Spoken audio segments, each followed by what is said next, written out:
Good afternoon, everybody. Jerry Donahue here. Glad you all have joined me for this workshop, how to turn your meditation, awakening practices, or personal growth experience into a meaningful coaching career.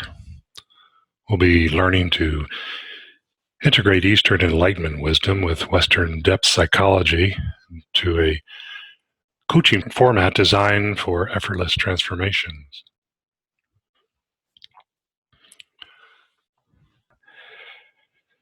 This workshop is designed for experienced meditators or awakening practitioners or people who have done a lot of psychospiritual work.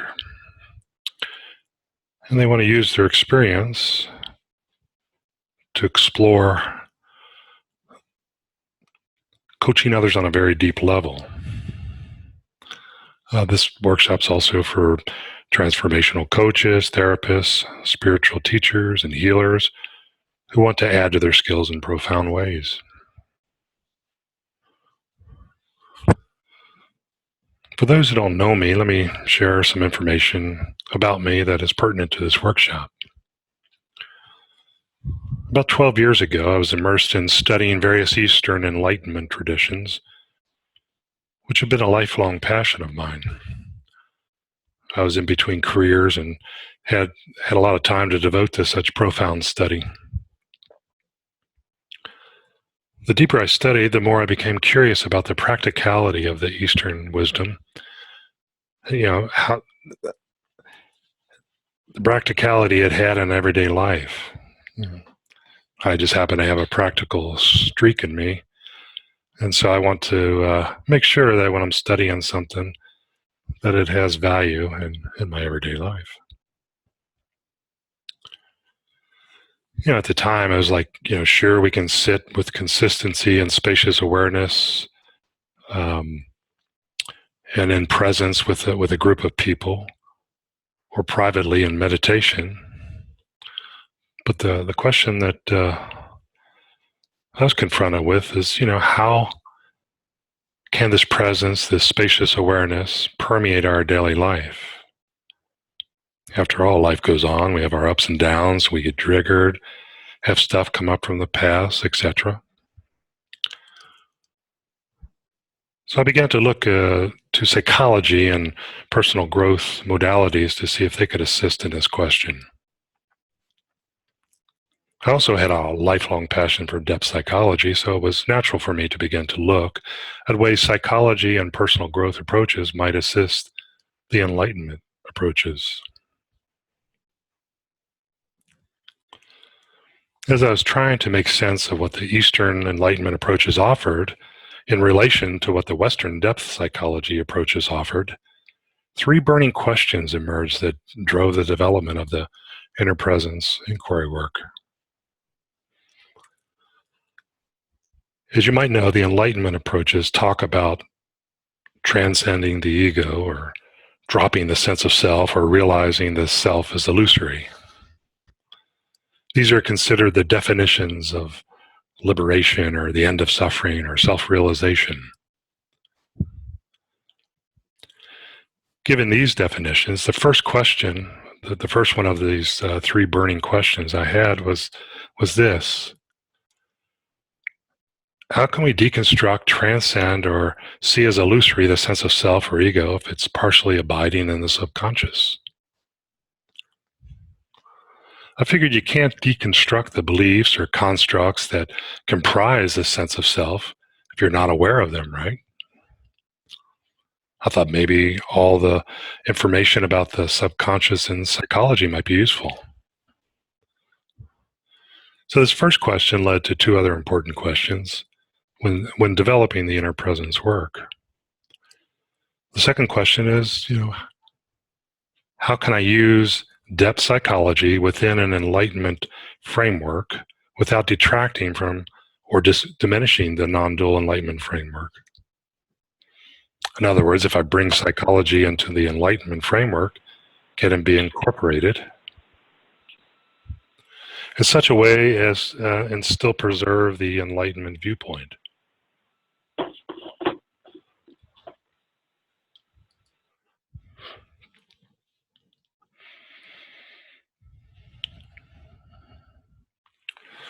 The next question was this: if I use the non-dual enlightenment framework as the overarching context of the inquiry work, how can I bring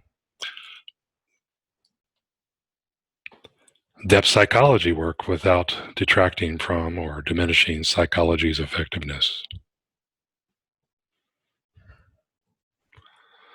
So based on these questions, I began a journey to integrate these approaches.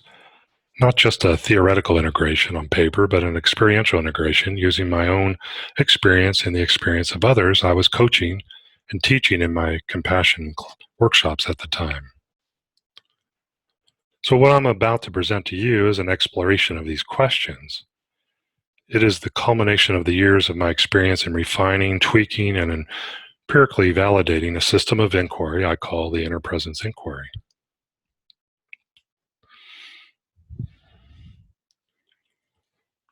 So what I'd like to do in this workshop is compare and contrast the Enlightenment approaches with the psychological or personal growth approaches and discuss the challenges each of them face in helping people. I like to use these various challenges as a basis to gain understanding and how I've integrated the best of both approaches in the inner presence coaching work. Before I begin or get into that, I guess at first I want some understanding that I'm speaking on a broad stroke level here about Eastern and Western approaches, and only the ones I'm familiar. So the challenges and critiques may not apply to the particular approaches you espouse or follow. Just keep that in mind as we go along. I'd like to start by commenting on the condition most of us Westerners find ourselves by virtue of being raised in Western culture. For me, it's hard to live in Western culture and not feel a sense of disconnection from ourselves and others, or a disconnection from the unity or flow of life. We are heavily conditioned with our language habits and thinking towards a materialistic subject-object orientation that keeps us constantly disconnected. Consequently, what I've found is that on a deep unspoken level, many of us sense this general lack of connection. And it shows up as a sort of underlying current that something is wrong or missing in our lives. Many of us turn to Enlightenment studies to transcend this undercurrent or to explore something more. Some look to therapy to resolve various expressions and forms of this discomfort. And still others turn to personal growth approaches available to improve ourselves or as an antidote to this deep disconnection. I don't know if you can relate to that, but I certainly can in my life, and also in the people I've contributed to over the years. I believe it's important to acknowledge our Western conditioning and disconnection because this is the vantage point from which we try to understand the Eastern approaches, which hold very different viewpoints.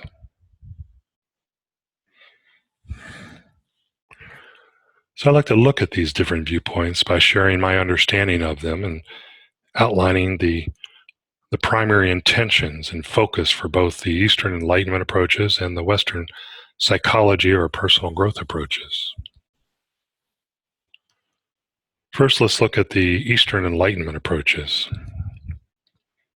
As mentioned earlier, these approaches operate out of the assumption that our troubles in life stem primarily from our mistaken notion that the sense of self or ego in which we organize our experience actually exists. That in our daily life, when we push away unpleasant experiences or try to attract pleasant experiences, we do so to feed and be loyal to this sense of self that is assumed to exist. This sense of self or ego is nothing more than a collection of I thoughts / feelings or I memories we take to be us. And they say that this constitutes our daily life conditioning and is the source of our troubles. Their contention is that this assumed self-sense is an illusion or dreamlike. That if we can wake up from the dream self, then we can awaken from the daily life conditioning that is loyal to this dream self as well.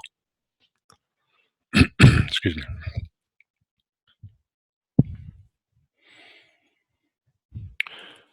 If we wake up, then we experience a different quality to life.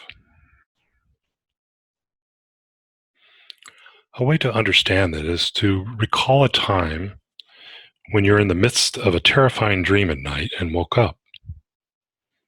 Maybe you muttered something like, "It was only a dream," to soothe yourself, and the fear subsided. The fear subsided because the dream character who was feeling the fear no longer existed. There was a calm feeling. Same thing happens when we wake up from our daily life conditioning. So the Eastern Enlightenment traditions organize instruction in many different schools to support people in seeing through, transcending, or waking up from this fabricated sense of self and the associated daily life conditioning.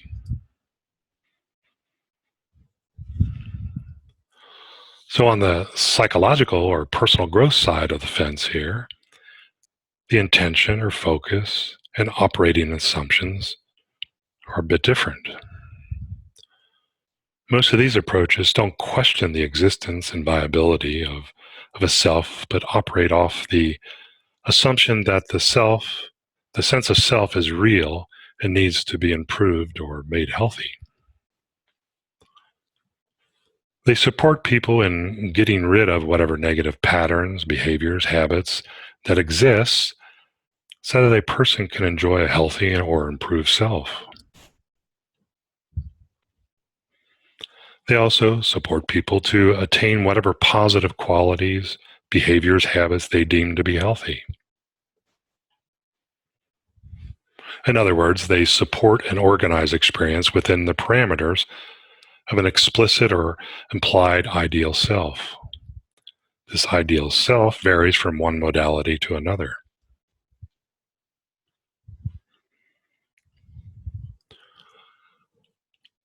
So I lay out these two perspectives so that we can understand more fully the critiques they have of each other.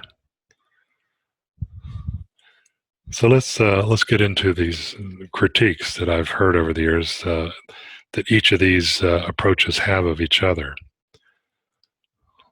The parameter we're going to use here first is this challenge. I call it a challenge. The challenge of the primary focus of each approach.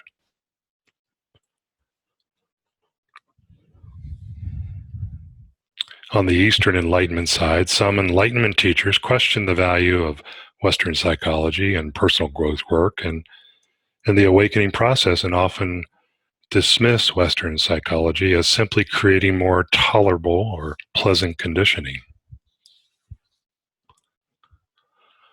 I've heard sentiments that go something like, if you work on your personality at the end of your life, you will have a better personality, but you will not be awake.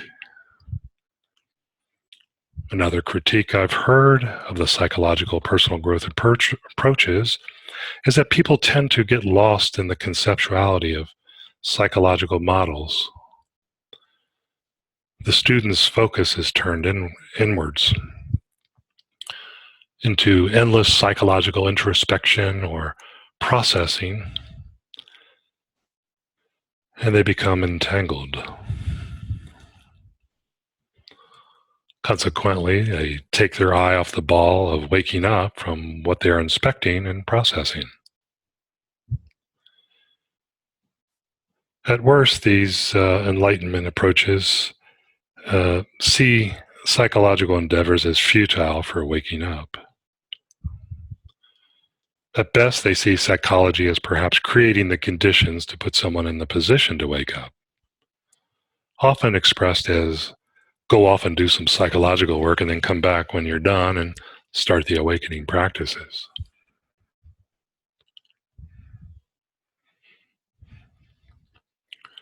All right, so that's the critiques from the Enlightenment approach side there.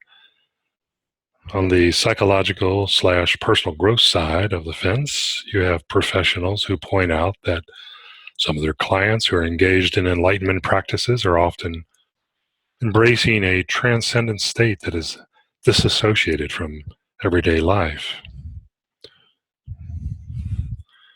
They charge that the Eastern spiritual teachers and Western spiritual teachers who draw from these Eastern teachers are often teaching students to repress their thoughts and feelings rather than being fully engaged in life. These students are emotionally disengaged from daily life and from their bodies even. And they mistakenly take their aloofness to be an awakened state. In other words, they practice a disembodied form of transcendence and believe their emotional flatness or their hyper positivity is a sign of their non-attachment to their conditioning. They're often taught to renounce their dream or illusory world that they're living in.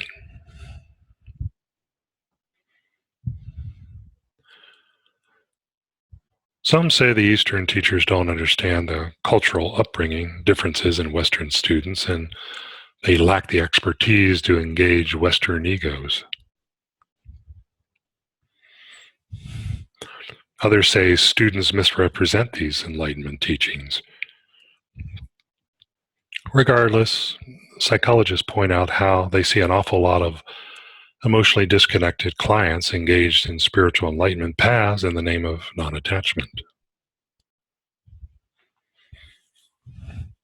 So I considered these critiques deeply over the years and as I was forming and shaping the inner presence work.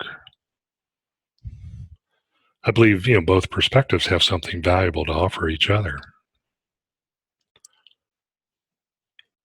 So the question for me in my quest to integrate these critiques was, how can people work with their daily life conditioning to wake up from it and at the same time not get snagged by it? So the particular inquiry protocols I developed were guided by this important question. Chief among them was the practice of making sure our inquiries were done from a space of presence instead of our conditioning.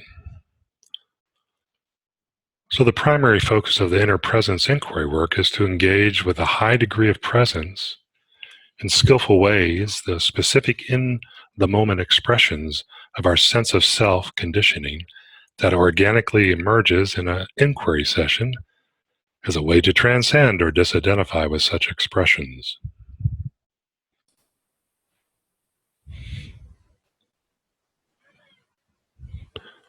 This ends part 1 of this workshop. To access part 2, go to our Inner Presence Coaching Institute YouTube channel and you'll see part 2 up there. To find out more about the 9-month Inner Presence Coaching Program, visit our website at innerpresencecoaching.com.